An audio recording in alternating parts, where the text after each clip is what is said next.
Alright mga bossing, sasagutin natin ang comment ng isang viewers dito sa ending game na ito.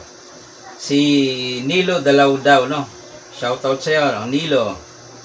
Okay? Sulong ang pula, palo ang itim. Okay? Sa hindi nakapanood, pwede nyo panoorin, no? Puntahan nyo lang sa mga video ko na doon. Dito, sasagutin ko lang yung comment niya. Okay? So, pag sulong ng pula, humilag ang itim. Sumingit ang pula. Ang comment dito ni Nilo ay 7-3. Pagkain ng pula, 5-1. Ayun. Nilo, dito lang ang sulong, oh. Yan. Ibig sabihin, may dalawang option ng itim. Ano yon? Ipapakain niya to, tapos sisingit siya. Ayun ang isa niyang option. Okay? Balik ko lang. O di kaya, dito siya magpakain, at dito naman siya sisingit. Yan. Okay. Iisa-isahin natin yan, ha? Okay. So, nandyan yan. Pag sulong natin ng 6-2, unahin natin dito. Dito siya nagpakain, tapos sumingit. Okay. Anong gagawin ng pula? Dito ka. Kakain siya dun, no? Saka mo idama dito. Yan. Siyempre, para makalusot ang itim, magpapakain. Tapos, bababa. Yan. Yung dama mo naman, ilagay mo dito. Saan siya dadama? Dito. Sasahurin mo lang yan dyan, eh. Oh. Diba? Pag dito naman siya dumama, yung dama mo, isagad mo lang, talo na ulit. Oh, makakain na yan, no? Ayun, no? Okay na, Nilo. Oh, isa pa. Isa pang, variation.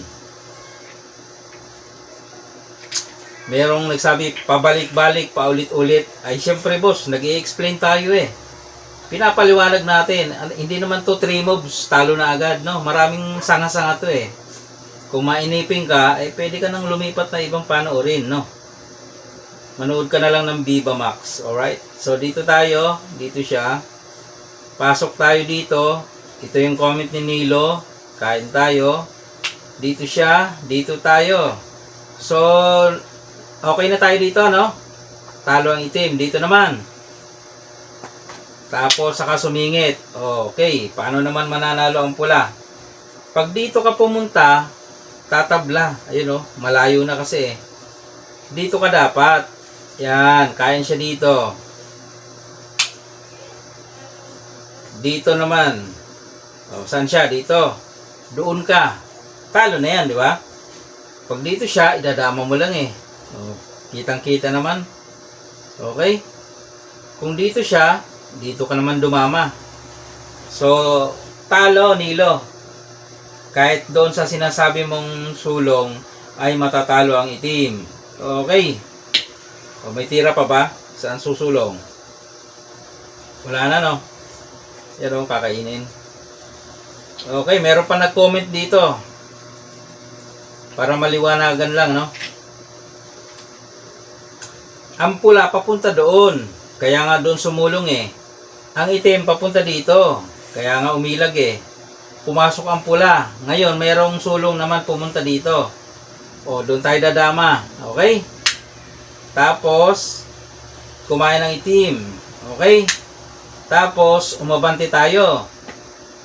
Paano daw kung ipakain yung ipakain to? Hindi naman paatras yan, boss. Papunta nga dito, eh. Maliwanag sinabi ko, di ba? Ang itim, papunta dito.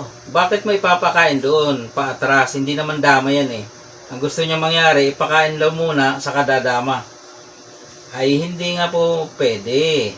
Ulitin ko, ulitin ko ang forma, ha? Para maintindihan kung pasaan ba ang itim. Papunta doon ang pula, papunta dito itim. Punta doon ang pula, punta dito ang itim. Kumain ng pula, kumain ng itim.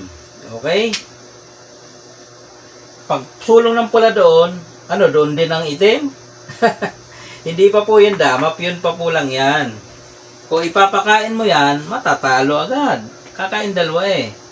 Ngayon, kung dadama ka naman dito, gaganon lang siya. Ka-endos yan, oh. Diba? Yun, oh. Madadalwahan. Okay? Kung dito ka naman dadama, ito nga ang gagawin, oh. Dahil papunta yan doon, yun. Kain ka atras. Ayan. So, that malinaw sa inyo kung pasaan yung pula at pasaan yung itim. Di ba? May guide na. Pag sulong ng pula, umilag ang itim. So, doon dapat alam mo na kung pasaan ang itim at pasaan ang pula. Okay? Bakit nagpapa-atras ka? Baka nalito lang. Siguro. Alright? Nasagot ko yung comment, ha? Ni Nilo.